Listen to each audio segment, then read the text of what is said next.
आवाज मानदेशाचा। सातारा जिल्ह्याची अर्थवाहिनी म्हणून ओळख असलेल्या दहिवडी येथील श्री सिद्धनाथ नागरी सहकारी पतसंस्थेला राज्यस्तरीय बँको पुरस्कार प्रदान करण्यात आलाय। या अगोदर संस्थेला विविध प्रकारचे 35हून जास्त पुरस्कार प्राप्त झालेत।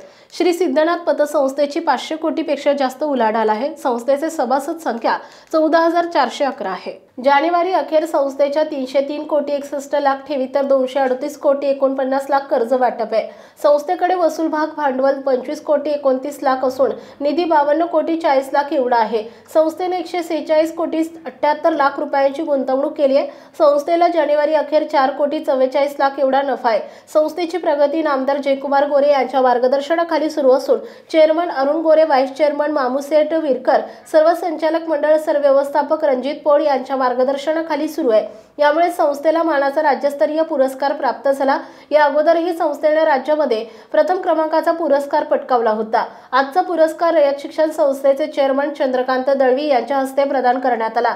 यावेळी संस्थेचे चेअरमन अरुण गोरे, व्हाईस चेअरमन मामुशेठ विरकर, संचालक अर्जुन काळे, सोनिया गोरे, विजय जाधव, महादेव कदम, बापू जाधव, राजेंद्र जाधव, नारायण विरकर, दत्तात्रय देशमाने, चंद्रकांत जगदाळे, नंदाबाई दडस, पूनम पोळ, जयवंत रोकडे, संजय गांधी सर, व्यवस्थापक रणजित पोळ, उपव्यवस्थापक महादेव गोंजारी, वसुली अधिकारी दिलीप कदम, दीपक खुळे उपस्थित होते।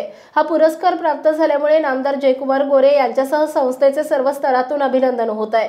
मानसोफर न्यूज साठी प्रतिनिधी नवनाथ जगदाळे, बिदाल। आपल्या जिल्ह्यातील तालुक्यातील लेटेस्ट बातम्या पाहण्यासाठी आजच मानसोफर न्यूज चॅनलला YouTube वर सबस्क्राइब करा आणि बेल आयकॉन प्रेस करा।